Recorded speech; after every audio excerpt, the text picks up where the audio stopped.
Assalamualaikum warahmatullahi wabarakatuh. Alhamdulillahirabbil alamin wassalatu wassalamu ala asyrafil anbiya'i wal mursalin sayyidina wa maulana Muhammadin wa ala alihi wa sahbihi ajma'in. Amma ba'd. Ayyuhal ikhwa wal akhwat, a'azzani wa a'azzakumullah. Saudara-saudari yang semoga dimuliakan oleh Allah. Kita seperti biasa di malam Ahad mengkaji fikih menggunakan kitab Ad-Durarul Bahiyah fil Masail Al-Fiqhiyah karya Imam Muhammad Ali Asy-Syaukani rahimahullah, mujaddid Ad-Diyar Al-Yamaniyah, seorang mujaddid mujtahid dari negeri Yaman. Ya, pada pertemuan sebelumnya kita sudah sampai masuk kitab Az-Zakat. Oh iya, sebelum membahas kitab zakat, terkait permasalahan kemarin, sebenarnya pelajaran tafsir ya, tapi karena perlu sampaikan juga nih, karena mungkin ada pertanyaan kan. Jadi terkait kemarin Bapak-Bapak, kan kita sudah membahas surat At-Tahrim, ya kan? Firman Allah Ta'ala yang pertama, ya ayyuhan nabi lima tuharrimu ma ahallallahu lak tabtaghi mardhat azwajik. Wahai nabi, kenapa engkau mengharamkan apa yang Allah halalkan bagimu? Engkau menginginkan keridhaan istri-istrimu. Nah, di sini Allah menggunakan kata kenapa engkau mengharamkan. Nah, mungkin timbul dalam pikiran kita, Nabi, ini sudah jelas-jelas diharamkan Allah. Kok Nabi, ini sudah jelas-jelas dihalalkan Allah, kenapa Nabi mengharamkan? Mungkin timbul pertanyaan seperti itu. Ya tidak? Kok bisa-bisanya Nabi mengharamkan apa yang Allah halalkan? Sedangkan mengharamkan apa yang Allah halalkan ini bukan perkara yang kecil, perkara besar. Maka penjelasannya Bapak-bapak dan Ibu, maksud mengharamkan di sini maksudnya kata para ulama alimtina anisyai, artinya tidak melakukan sesuatu atau tidak ingin melakukan sesuatu. Ini namanya mengharamkan. Bukan mengharamkan maksudnya meyakini bahwa itu haram, tapi maksudnya Nabi tidak mau melakukan itu. Nah, ini maksudnya. Maksud Nabi mengharamkan apa yang Allah halalkan. Kan kisahnya ketika Nabi SAW tidak mau apa? Minum madu lagi, atau tidak mau menggauli istrinya. Artinya Nabi tidak minum lagi madu, bukan berarti madunya jadi haram, maksudnya gitu. Madunya tetap halal, tapi Nabi tidak mau minumnya demi mencari apa? Keridhaan istrinya. Begitu juga Nabi tidak lagi menggauli Maria. Nabi bertekad seperti itu, bukan karena itu sudah haram, tapi dalam rangka apa? Menyenangkan istri. Tapi saya nggak mau mendekati lagi Maria supaya istri saya itu. Nah, ini maksudnya. Bukan artinya Nabi meyakini bahwa itu haram. Karena kalau mengharamkan sesuatu yang sudah jelas-jelas halal, itu bukan perkara yang kecil. Itu perbuatan kufur. Dan tentu saja Nabi tidak mungkin melakukan perbuatan kufur. Jelas Bapak ya. Ini penting nih. Karena saya juga tercampur juga masalah ini. Setelah saya baca lagi penjelasan para ulama, maksud mengharamkan apa yang Allah halalkan sih maksudnya bukan yang halal jadi haram, tapi maksudnya Nabi tidak mau melakukan itu. Jadi orang Arab kalau ngomong misalnya gini, misalkan saya punya konflik dengan salah seorang di sini, saya ngomong Andi contohnya, haramun alayyan arwajhak, haram bagi saya melihat wajahmu. Haram, maksudnya apa? Saya tidak mau lagi melihatmu. Nah, ini istilahnya gitu, haram.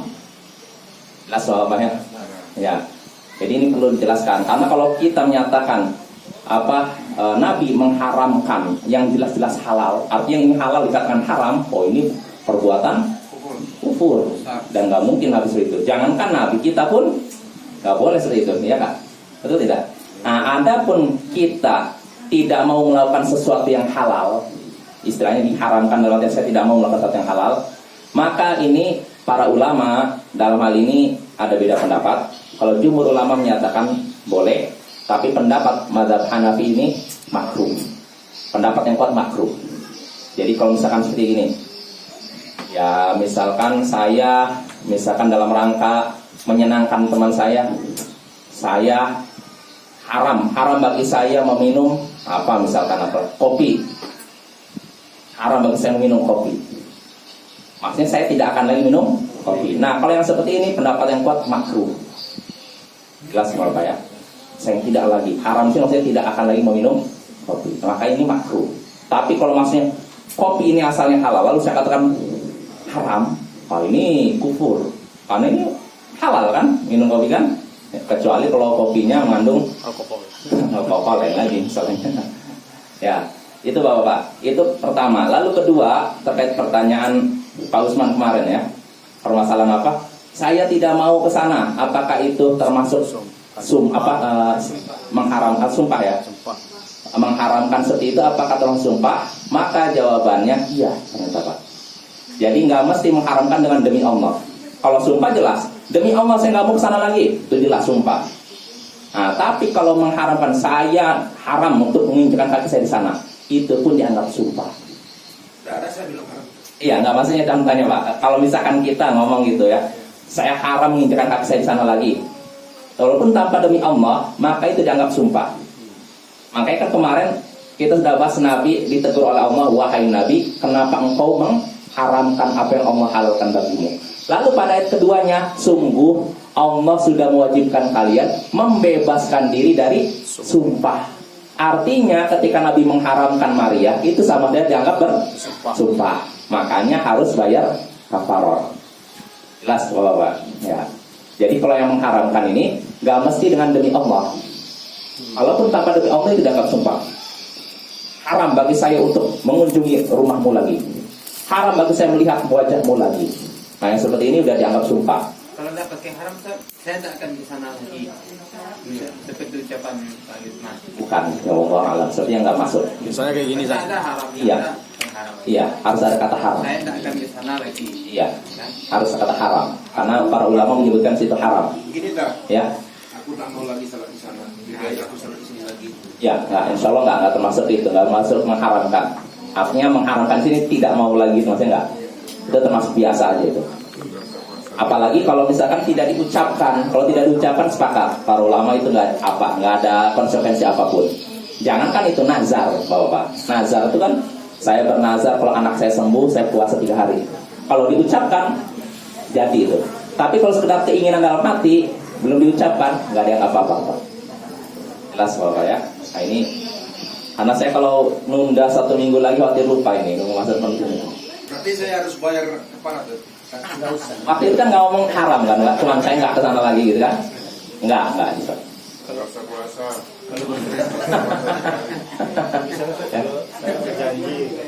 saya berjanji nggak akan kesana lagi. Iya. Berjanji Saya berjanji nggak akan kesana lagi. dengan demi Allah nggak? Dia ucapan kayak gitu aja. Nggak. Jaga demi Allah. Harus dengan demi Allah. Dianggap sumpah itu demi Allah. Saya janji gitu. Saya janji takkan di sana lagi.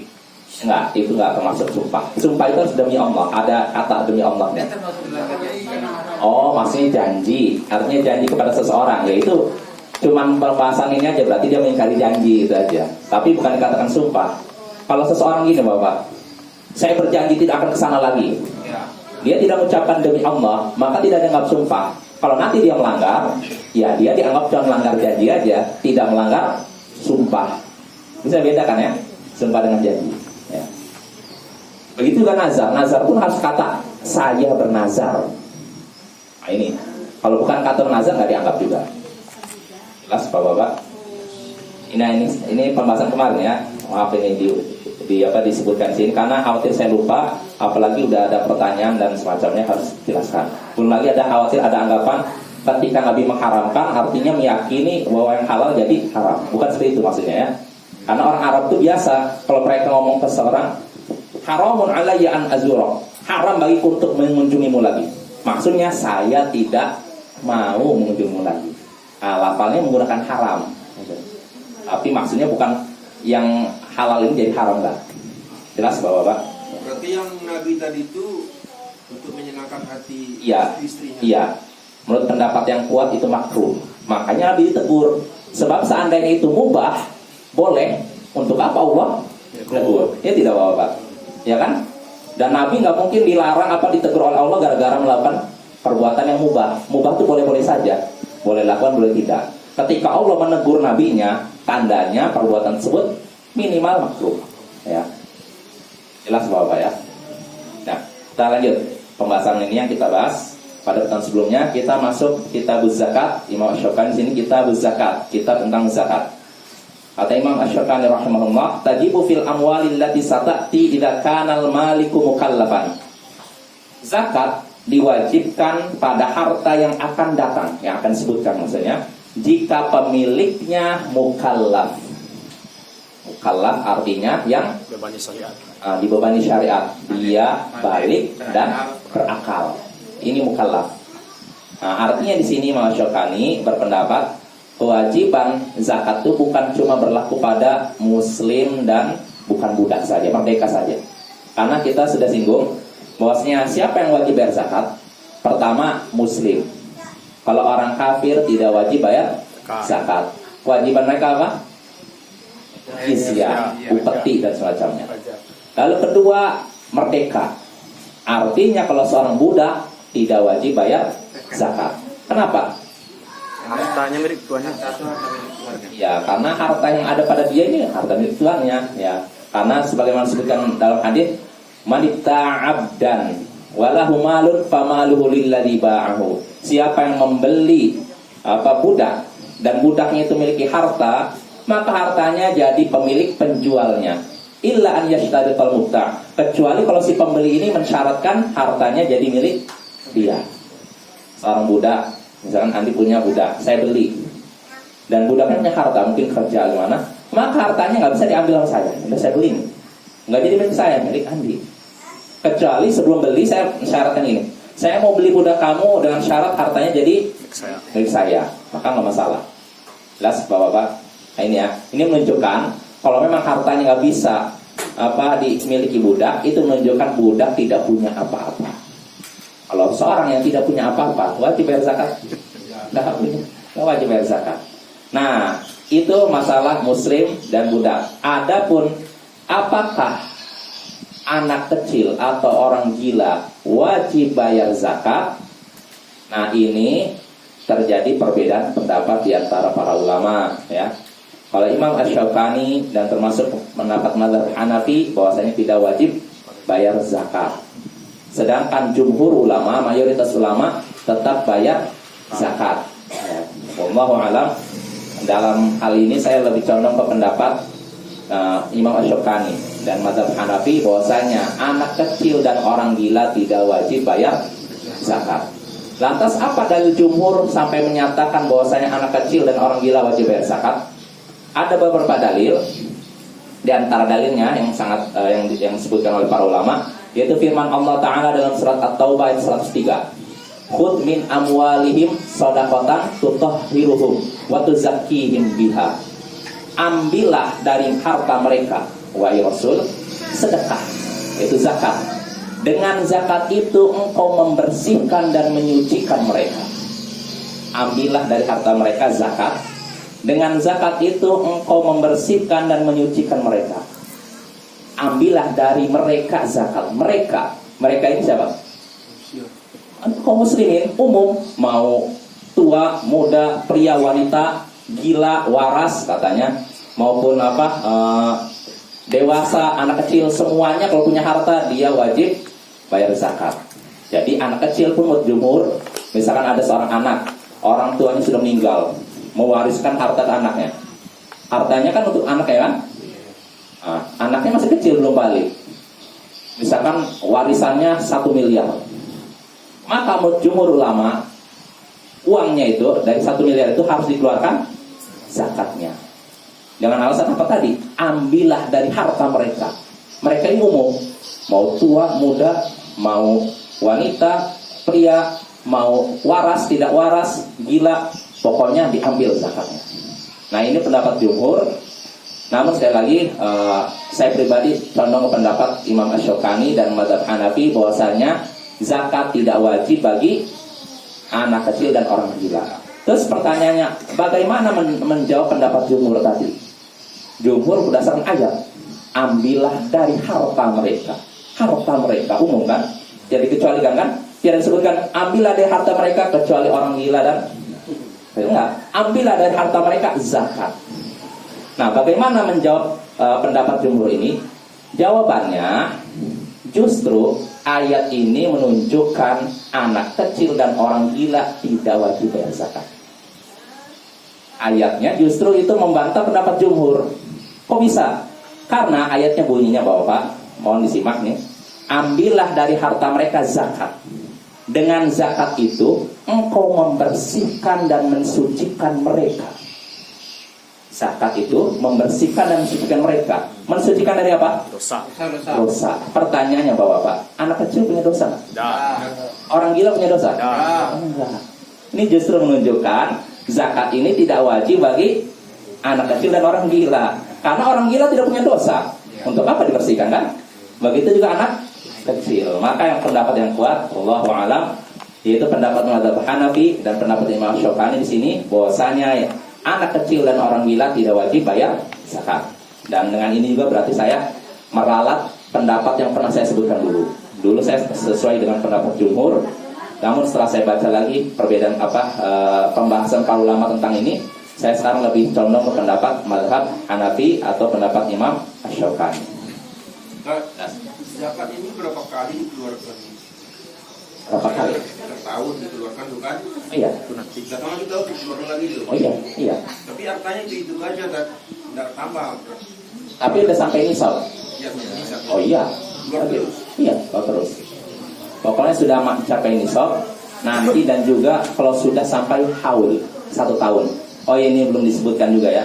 Jadi Bapak, harta yang harus dizakati syaratnya itu diantaranya mencapai nisab.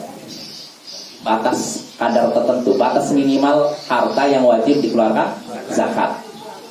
Ya ini ya, contohnya kalau misalkan kalau dalam zakat ternak, nanti kita akan bahas. Kalau seorang sudah punya 5 unta, dia harus membayar zakatnya 1 ekor kambing. Sampai 5. Kalau belum sampai 5, baru 4 tidak wajib bayar zakat. Misalnya saat disembelih itu hampir masuk saat haulnya itu disembelih itu. Jalan 6 kan atau 5 kan? Disembelihnya karena memang apa? Butuh menghindar. Kan ada yang seperti itu Orang pembahasan Yahudi itu menghindari zakat dengan cara begitu. Kan ada seperti itu Ustaz. Di pembahasan lama ada seperti itu kan. Ada umum juga. Kenapa? Harus 5 aja kontraknya atau Nah, maksudnya lebih dari 5. Maksudnya 5 paling minimal. 5 sampai 9. kontraknya enggak apa 5 aja mau kontrak kecil gitu. Iya. Enggak ada apa. Pokoknya 5 unta. Kalau kambing 40, Iya. sapi 30. Jadi kalau sapi 30. Sapi 30. Kalau seorang punya sapi 30 ekor, maka dikeluarkan zakatnya.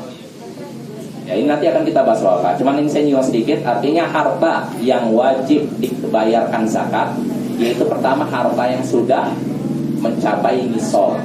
Kalau belum mencapai nisab tidak wajib bayar zakat, kecuali seorang mengeluarkannya sebagai bentuk sedekah. Bukan zakat, nggak apa-apa. Seorang punya 4 ekor unta nih, dia belum wajib bayar zakat kan? Tapi dia udah, saya kasih aja 1 unta saya. Dahsyat. Nggak masalah, dia doakan dia dapat pahala besar. Dia ngasih 1 kambing, bukan 1 unta. Harusnya dia kalau 5 ekor unta 1 ekor kambing, tapi dia baru 4 ekor unta, dia sedekahkan 1 ekor unta. Oh, pahalanya besar kan? Tapi itu bukan kewajiban kata dia. Yang wajib itu kalau sudah mencapai nisab. Lalu syarat kedua, kalau sudah 1 haul 1 tahun. Tahun Hijriah kan? Ya, tahun Hijriah. Makanya disebutkan dalam Sunan Ibnu Majah, Nabi sallallahu alaihi wasallam bersabda, "La zakata fi malin hatta yahul 'alaihi haul." Tidak ada zakat dalam suatu harta sampai lewat 1 haul, 1 tahun. Jadi kalau seorang punya unta misalkan 5 ekor, tanggal sekarang 12 Rabiul Tsani atau berapa? Anggap 1 Rabiul Tsani kemarin. Maka kalau sampai 1 Rabiul Tsani masih 5 ekor, bahkan lebih, dia wajib bayar zakat, keluarkan zakat 1 ekor kambing. Jelas Bapak ya? Itu syarat harta yang wajib dibayarkan zakat. Pertama, sudah mencapai nisab. Lalu kedua, sudah 1 haul. Yang ketiga juga lupa, harta tersebut milik dia, Bukan milik bersama. bukan milik orang lain, ya milik dia sepenuhnya. Bukan titipan orang lain, ya bukan ya, milik dia sepenuhnya. Bukan harta yang berserikat. Iya. Kalau harta berserikat nanti ada pembahasannya Bapak ya. Jadi kita ada pembahasannya kalau misalkan seorang punya harta berserikat. Misalkan seseorang, kasusnya begini aja lah. Ini singkat aja ya. Jadi misalkan ada seorang orang tua meninggal. Dia orang tuanya punya misalkan sapi, jumlahnya 50. Dia meninggal punya 2 anak laki-laki. Tadi sapinya berapa? 50 ya. Dia punya 2 anak laki-laki. Berarti dibagi kan 50 ini kan 25, ini 25. 2 anak ini 25 kan. Nah, sapi ini nisabnya sapi berapa? 30 ekor. Kalau seorang sudah punya 30 ekor sapi, dia baru wajib bayar zakat. Nah, ini kan sapinya dari warisan orang tua kan. 2 anak ini sama-sama dari orang tua. Berarti mereka berserikat dalam hal ini sapi ini. Maka mereka semua nih berdua ini wajib mengeluarkan zakat. Zakatnya 1 gitu. Nanti ada pembahasannya. Nah, ini harus dikumpulkan dan jangan mereka cari hilah itu apa siasat supaya nggak wajib zakat. Harta kamu sapi dibawa ke sana aja, yang satu bawa ke sana aja. Jadi kalau pas tugas zakat datang, berapa sapinya? 25. Oh, berarti belum wajib. Nggak boleh kayak gitu. Nanti ada pembahasannya. Jadi jangan sampai seorang memisahkan harta yang sudah terkumpul dalam rangka menghindar dari zakat. Nggak boleh. Jadi harus ini dikumpulkan seperti biasa. Jelas Bapak ya? Ini nanti aja lah pembahasannya, bukan saatnya. Jadi yang jadi pembahasan kita sekarang, bahwasanya yang wajib bayar zakat adalah muslim merdeka dan cukup. Ya, adapun orang tidak disyaratkan disyaratkan mukallaf, muslim balik mukallaf. Ini pendapat yang kuat ya. Adapun jumhur tadi cuma menyatakan muslim dan merdeka saja, tidak disyaratkan mukallaf. Artinya apa? Orang gila wajib bayar zakat. Anak kecil wajib bayar zakat. Namun pendapat yang kuat, anak kecil, orang gila tidak wajib bayar zakat. Mungkin timbul pertanyaan, ya. Oh iya, zakat fitrah jelas, jadi dikeluarkan. Itu kan zakat badan. Kalau zakat fitrah ya, mau kecil, tua, muda, pria, wanita dikeluarkan. Termasuk budak. Ya, tuannya mengeluarkan. Jelas Bapak? Nah, ini selesai. Lalu berikutnya kita lanjut lagi pembahasan berikutnya, kata Imam Syukani, babu zakatil hayawan, bab zakat tentang hewan. Nah, kita baru masuk nih. Kalau zakat tentang hewan ya, inna mata tajibu minhu fin na'ami. Sesungguhnya zakat hewan ini hanya berlaku pada hewan ternak. Apa itu? Wahiyal ibilu, yaitu unta, wal baqaru dan sapi, wal ghanamu dan kambing. Nah ini yang wajib zakat hewan itu cuma unta, sapi, kambing. Artinya ayam tidak masuk. Kuda tidak masuk kan? Hah? Kuda pun tidak masuk. Menurut pendapat mayoritas ulama tidak masuk. Kalau sejenis itu Kerbau itu disamakan seperti sapi. Menurut Imam Ibnul Mundir, bahkan Imam Ibnul Mundir menyatakan itu ijma.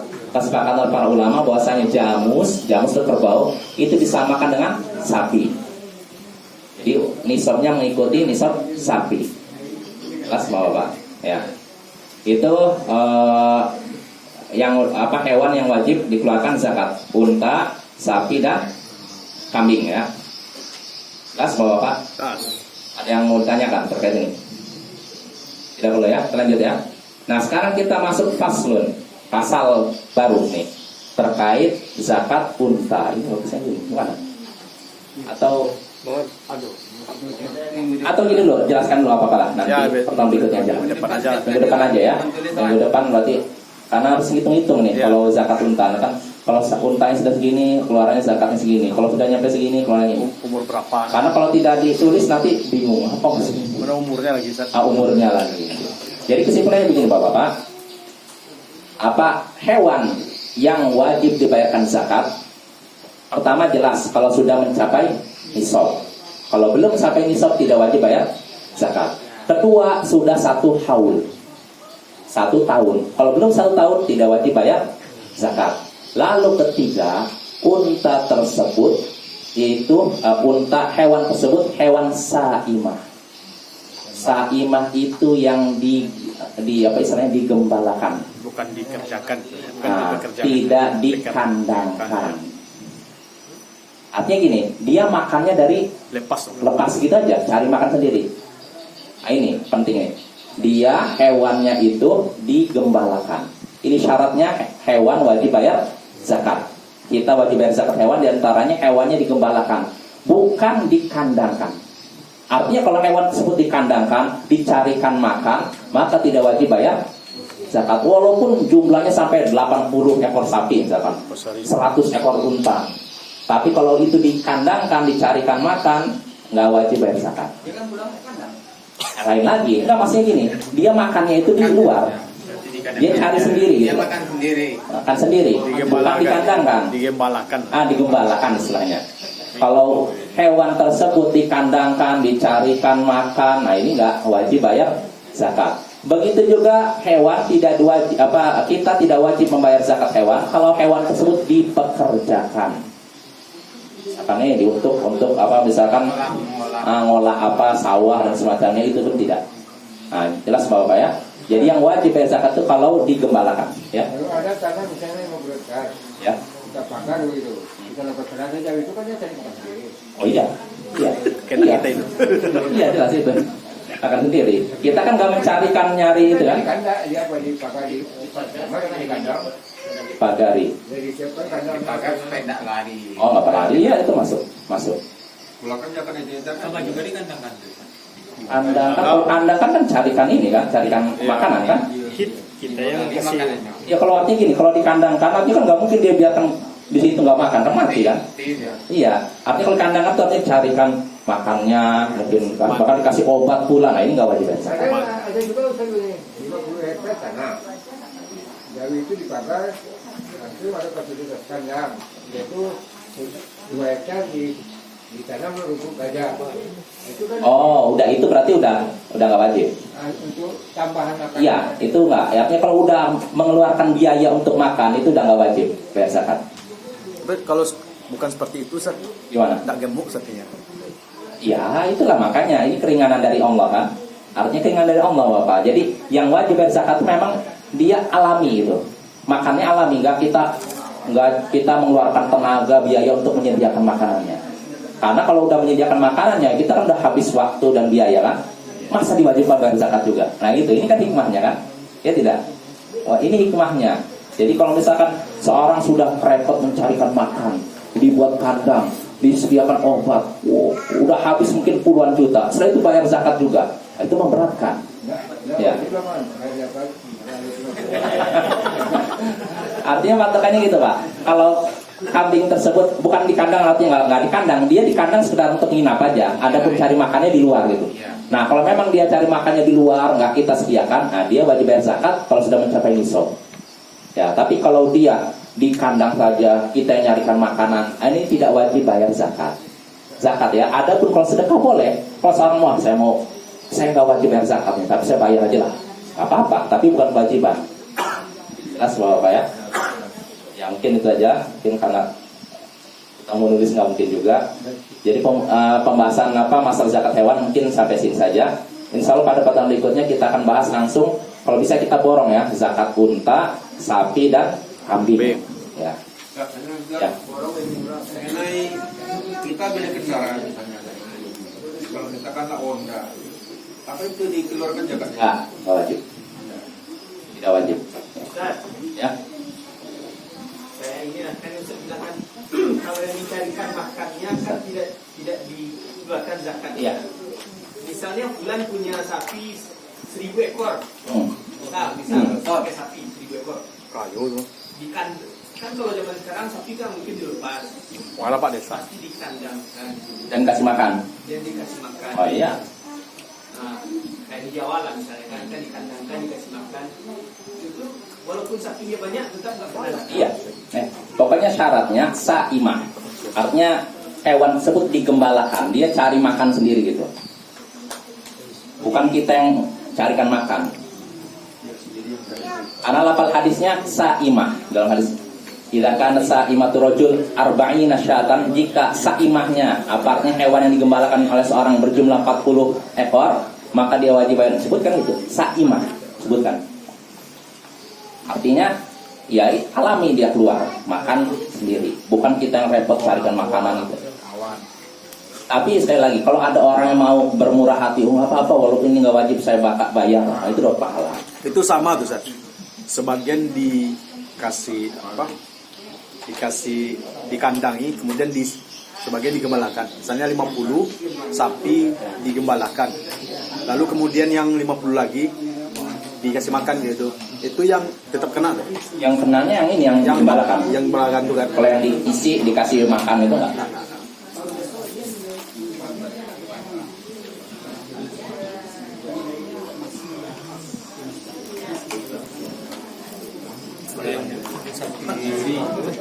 Pertemuan berikutnya kita borong Bapak ya. Mudah-mudahan bisa zakat unta, sapi dan kambing. Langsung satu kali pertemuan. Ya. Ada yang dari pertanyaan misalnya kita punya harta berupa emas lebih dari Nisab. nisab. Tahun ini kita sudah mengeluarkan zakatnya. Sedangkan harta ini harta yang tidak berkembang dalam artian dia Itu aja. berkah.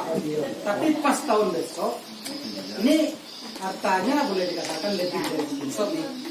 Apakah tahun besok masih kita keluarkan zakat dari Iya. harta itu? Iya. Emas perak itu. Sama seperti hewan juga. Hewan kalau misalkan dia Dalam ini kan hartanya tidak berkembang tidak bertambah. Nilainya misalnya 100 emas misalnya. Kalau 100 emas kan lebih 1 emas. iya.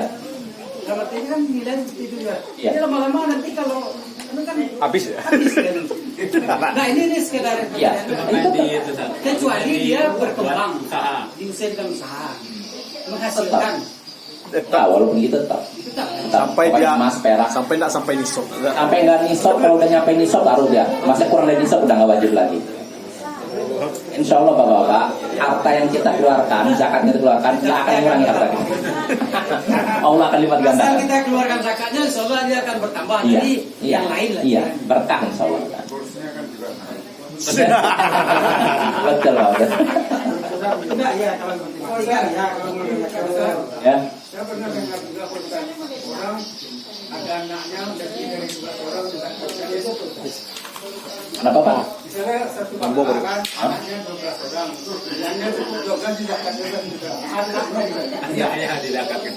Maksudnya Bapak seorang ayah membayar zakat 12 anaknya. Anaknya zakat. Oh masih bayar ke anak? Oh boleh. Oh. ada orang bilang itu kan Maksudnya anak ini masih dinafkahi dia. saya punya anak 12 orang Ini miskin. 2 orang kan keluarkan zakatnya Maksudnya anak itu anak kan. Anak dikorbankan. Dalam Anak dikorbankan yo.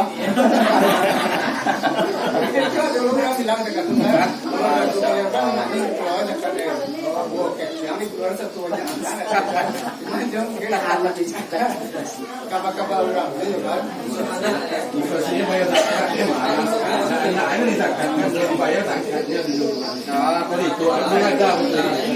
karena anak kan harta karena harta itu. Ustaz, yang maksudnya satu haul itu Ustaz, apa lebih itu waktunya misalnya waktu lebaran aja? Enggak. Enggak ya? Enggak, artinya gini Pak. Kalau misalkan seorang punya unta, misalkan dulu dia untanya cuma 2. Unta ini kan beranak sampai 5. Kan ini unta kan 5 ekor kan. Kalau misalkan 5 ekornya misalkan 1 Ramadan, dia udah punya 5 ekor unta pas 1 Ramadan pas. Maka tunggu 1 tahun berikutnya, 1 Ramadan tahun berikutnya. Kalau sampai 1 Ramadan misalkan tahun berikutnya masih 5 ekor, bahkan lebih, dia wajib mengeluarkan zakat 1 ekor kambing. Tapi kalau sampai tahun depan ternyata ada yang meninggal 1, jadi 4 kan, nggak wajib.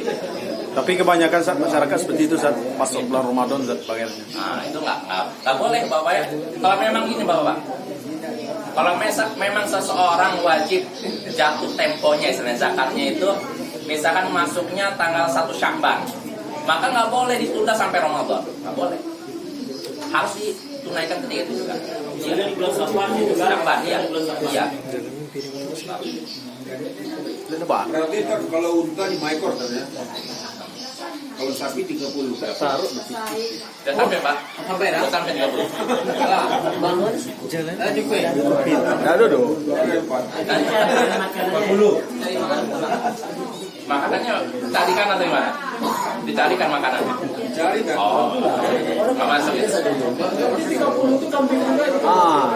Kambing 40 Pak.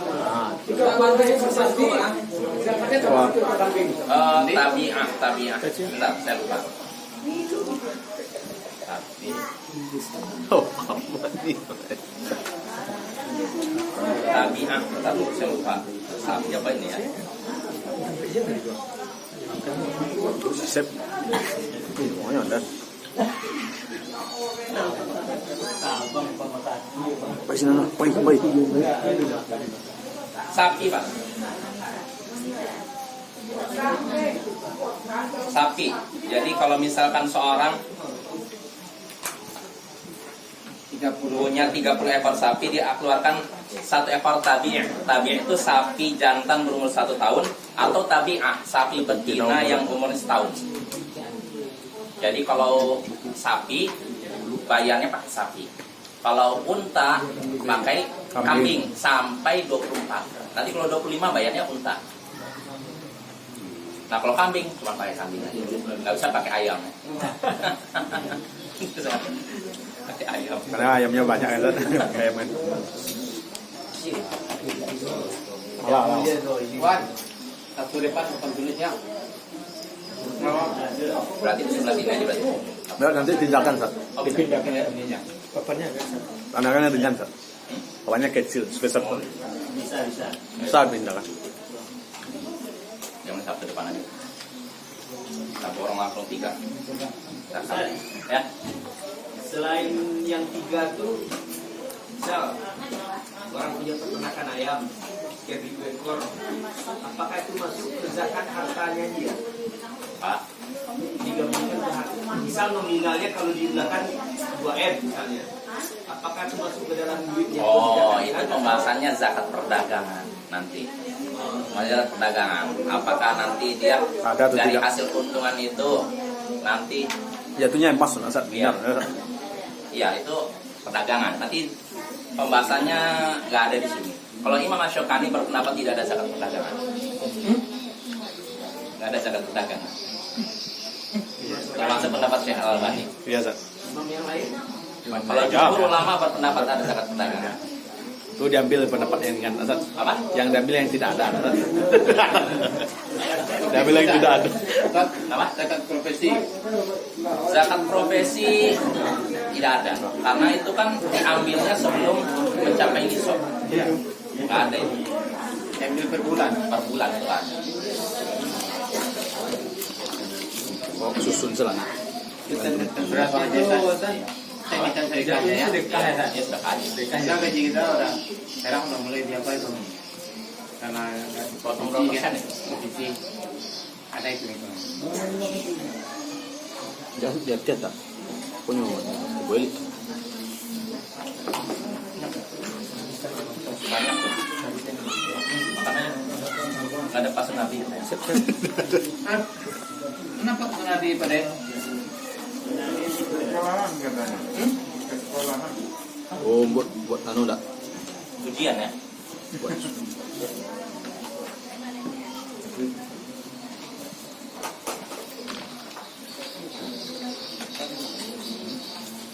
toko ini tentang